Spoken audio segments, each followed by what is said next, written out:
Good afternoon, myself, Bukya Pawan Kumar. I am going to start a lecture series on electrical resistivity method. Basically, electrical resistivity method. Now, what are the content which we are going to follow in the upcoming days? Is what is electrical resistivity method and the instrument electrical resistivity meter and the uses of the electrical resistivity meter and the application of electrical resistivity method and the research behind which I had done till now. I'll be explaining the research what I had done. And basically, electrical resistivity method is a surface geophysical method. It helps us to know the subsurface ground profile. The subsurface ground profile can be measured by many ways. Many subsurface methods are there, like seismic method and magnetic methods, gravity methods, and this is an electrical method, electrical resistivity method. So it uses the electrical resistivity meter as a instrument, and it helps us to get the profile of the soil. So now we are going to know about what is electrical resistivity method, in brief manner. So electrical resistivity method contains four probes. Like this is a sample one. Now we are having a advanced techniques. I'll be explaining to you later on. The sample one contains, the standard one contains four electrodes. The four electrodes, in outer two electrodes we are going to pass current. Either it is a AC current or DC current, and we are going to measure the current which is passing through it. And in inner two electrodes we are going to measure the voltage difference. Basically it is generated like in outer two electrodes. When we are passing the current waves passes like this from this electrode to this electrode in outer two. And due to these current sources, the potential equipotential lines are generated for outer two electrodes, and there is a generation of potential difference in inner two electrodes.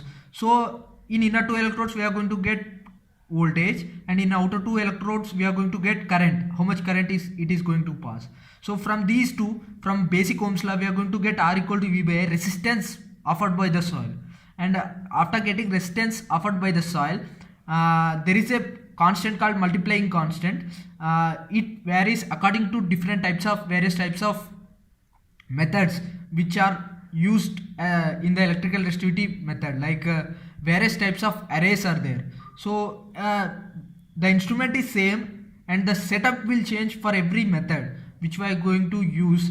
So after multiplying constant with resistance, we are going to get the resistivity. For this arrangement, we are going to get the resistance at this point, as I am saying it in 1D. So there are two types, like in 2D, 3D we are going to have it, but I am discussing about only 1D. So in 1D method, we are going to get the profile like this soil, like this. Like what are the layers and what may be the resistivity of the various layers. And from this, when we interpret through semi-log graph, or when we interpret through various other softwares, we are going to get depth and resistivity of that profile.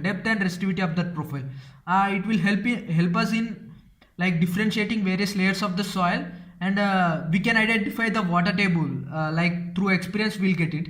I'll tell you how to get the water table depth, and like partially we can know the water may be present there by interpreting the data which we have got from resistivity data which we have got from the survey.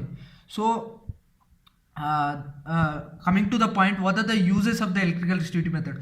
The electrical resistivity method is used for finding groundwater depth, and at what depth the water table is present. There are various uses of electrical resistivity method, like we are going to get the profile of the soil which is present underneath. We don't know how soil is like underneath, so we'll get the profile of that soil. The applications of the electrical resistivity method is we can apply this data to various hydrological and hydrogeological purposes.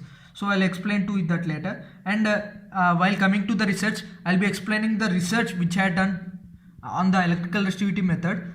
Basically I had done finding the subsurface properties of soil through electrical resistivity method also by using Archie's law.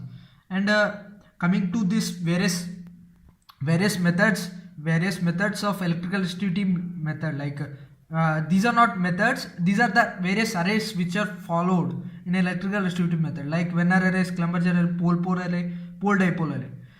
These arrays I'm going to explain to you in detailed manner. It doesn't like electrical resistivity method is the same thing, but the arrangement of the electrodes varies in these four methods. So in coming classes we are going to learn part by part of this electrical resistivity method.